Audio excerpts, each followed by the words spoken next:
네, 안녕하세요. 전기기사 강사 양리라입니다. 네, 오늘은 2018년도 2회차 전기자기양 문제를 좀 풀어보려고 하는데요. 1회차랑 큰 차이는 없어요. 문제가 그렇게 까다로운 문제가 있진 않지만 그 몇 개, 그 안에 한 3, 4개 정도 처음 보는 문제들이 있었다라는 거. 그래서 그런 거는 문제를 풀면서 어떤 거 있었는지 알려드릴 거고요. 일단 1번부터 보도록 하겠습니다.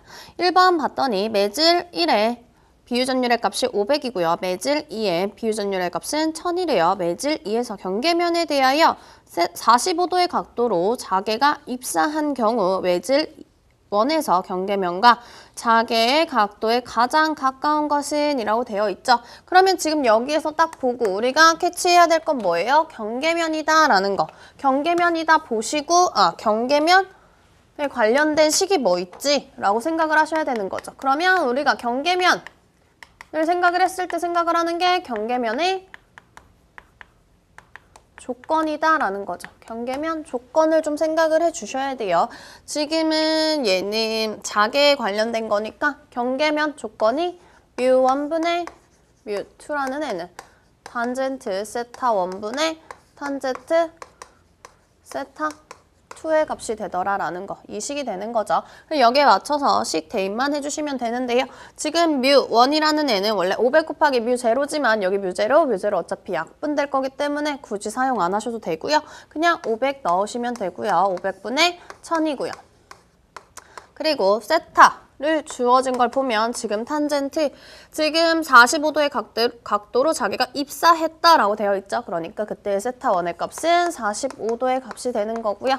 그때 이루는 세타 2의 값을 물어봐라 라는 거였죠. 그러면 지금 결국에는 탄젠트 세타 2의 값은 여기 탄젠트 45도는 1의 값이고요. 여기는 계산을 하면 2의 값인 거죠. 그러면 이때의 값은 2가 되는 거고요. 근데 세타의 값을 물어본 거니까 이때의 세타는 탄젠트가 넘어가면 뭐가 돼요? 아크탄젠트다 라고 되어 있죠. 그래서 탄젠트 위에 마이너스 1 정리에 아크탄젠트다 라고 되어 있어서 아크탄젠트 2. 얘는 계산기로 좀 계산을 해보시면 63.43이라는 값이 나올 거예요. 그래서 3번이 정답이 되더라. 자, 여기서 중요한 식은 이 정도죠. 경계면의 조건의 가장 기본적인 식. 다음에 두 번째 2번 문제 볼게요. 2번 문제 보시면 대지의 고유저항이 로우일 때 반지름 A인 그림과 같은 광구 접지극의 접지 저항은 이라고 되어 있죠. 접지 저항 R이다 라고 하면 우리가 꼭 생각해야 되는 식 하나가 있죠. 뭐예요? RC는 입실론 로우다. 이 식이 자주 쓰이니까 꼭 기억해 달라라고 했어요.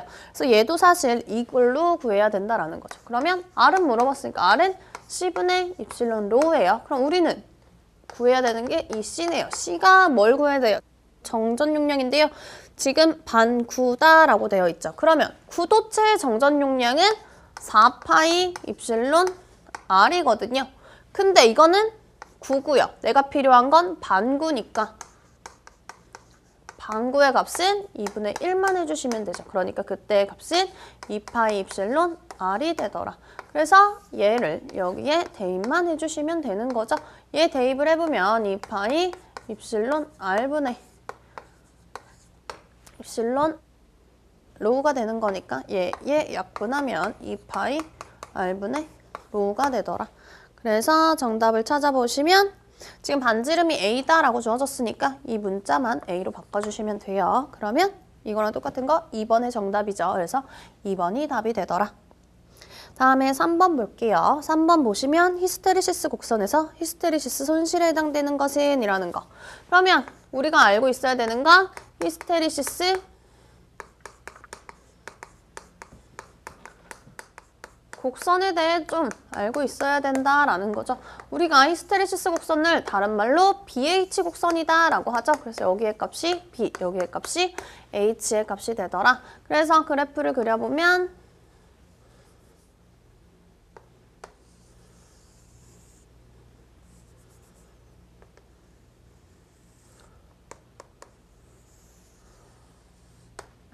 이런 그래프의 모양이 된다라는 거죠. 그때 이 B, 여기와 마주치는 게 잔류작이다라고 했고요. 이때 여기는 보자력이다라고 했죠. 그래서 잔류작이는 뭐였어요? 지금 얘가 한번 쭉 완충되었다가 다시 돌아왔어도 자기가 존재하지 않아도 자석 밀도가, 그러니까 자석의 성향을 띠고 있더라라는 거죠. 그러니까 얘는 클수록 좋은 거죠. 자석에 그 영향을 끼치는 거니까요. 얘는 클수록 좋고요. 보자력은요. 보자력은 뭐냐면 얘를 다시 원상복귀로 돌리는데 힘이 얼마나 드냐라는 거거든요.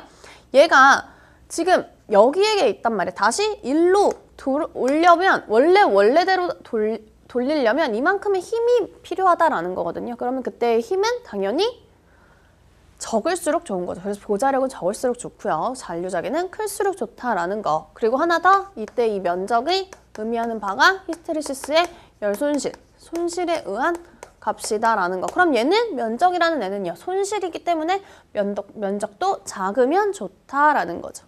그래서 얘를 가지고 두 개로 나눴어요. 첫 번째 영구자석이요. 두 번째 전자석이요. 이 두 가지의 특징도 알고 계셔야 되는 거죠.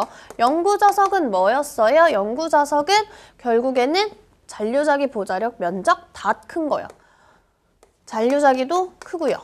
보자력도 크고요. 면적도 큰 거다라는 거였죠. 근데 그러니까 얘는 뭐 예를 들면 철 같은 애고요. 얘는 예를 들면 규소 같은 애. 전자석, 규소란 같은 애들은 어떻게 되어 있어요? 잔류자기는 커요. 대신 보자력은 작고 그러니까 면적도 더 작은 애들이었다. 그래서 이 특징까지 좀 같이 기억을 해주시면 좋을 것 같습니다. 여기서는 히스테리시스 손실에 해당되는 것, 손실은 면적이더라. 그래서 히스테리시스 곡선의 면적 4번이 정답이 되더라. 그래서 이 그래프 정도는 기억을 해주시면 좋을 것 같습니다. 다음에 4번 볼게요.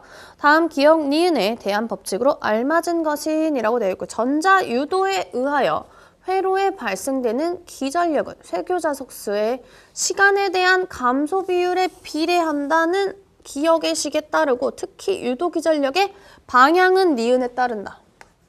유도기전력이 딱 보여요. 유도기전력이 보는데 쇠교자속수의 시간에 대한 비율이다. 그럼 뭐예요? 얘는 dt분의 d파인 거거든요. 그 딱 생각나는 게 뭐예요? 유도기전력의 dt분의 d파이 하면 마이너스 n의 dt분의 d파이 뭐예요? 패러데이의 실험식이었다라는 거죠. 이 식을 기억을 하셔야 되는 거죠. 그러면 얘는 세 가지로 나뉘죠. 이 식만 기억할 게 아니고요. 정의가 누가 있나? 정의는 당연히 얘가 패러데이의 실험식이니까요. 패러데이라는 사람이 했을 거고요. 대신에 크기는요. 크기는 노이만이라는 사람이 발견한 거고요. 방향은요. 방향은 렌츠라는 사람이 발견했다라는 거죠. 그래서 렌츠는 뭐예요? 자속과 반대되는 자속에 대해서 감소하는 비율로 만들어졌다라는 거죠. 그래서 지금 얘 보시면 첫 번째 이 식 정의에 대해서 물어본 거니까 기억은 패러데이가 들어가면 되는 거고요. 니은은 방향을 물어봤으니까 렌즈가 들어가면 되더라라는 거죠. 만약에 크기를 물어봤으면 노이만을 선택을 하셨으면 되는 거예요. 그래서 얘는 패러데이와 렌즈니까 1번이 답이 되더라. 네, 다음 5번 볼게요. N을 감긴 환상 코일의 단면적이 S이고요. 평균 길이가 L이다. 이 코일의 권수를 2배 늘리고 인덕턴스를 일정하게 하려고 할 때 다음 중 옳은 것은 사실 얘는 인덕턴스 식 알고 있니? 기본식 알고 있니? 라는 거죠. L은 L분의 US N 제곱이더라. 근데 지금 보시면 L은 일정했으면 좋겠대요. 얘는 변화하지 않을 거래요. 근데 코일의 권수를 2배 늘렸어요. 그럼 여기가 2배가 제곱이 되는 거니까 총 4배가 된 거거든요. 근데 결국엔 최종적으로는 안 변했으면 좋겠대요. 그럼 방법이 두 가지가 있죠. 첫 번째, 면적은 어떻게 해야 돼요? 여기가 4가 곱해지니까 4분의 1을 해야 이렇게 없어지는 거죠. 그러니까 면적을 4분의 1배 하던가. 두 번째, 혹은 면적은 가만히 냅두고요. 뭘 해주면 돼요? 이 L을 바꿔주시면 되는 거죠. L은 어떻게 바꿔요? 얘를 4로 나눠줘야 되는 거죠. 그러려면 여기에 곱하기 4를 해야 되죠. L은 4배를 해주면 되더라.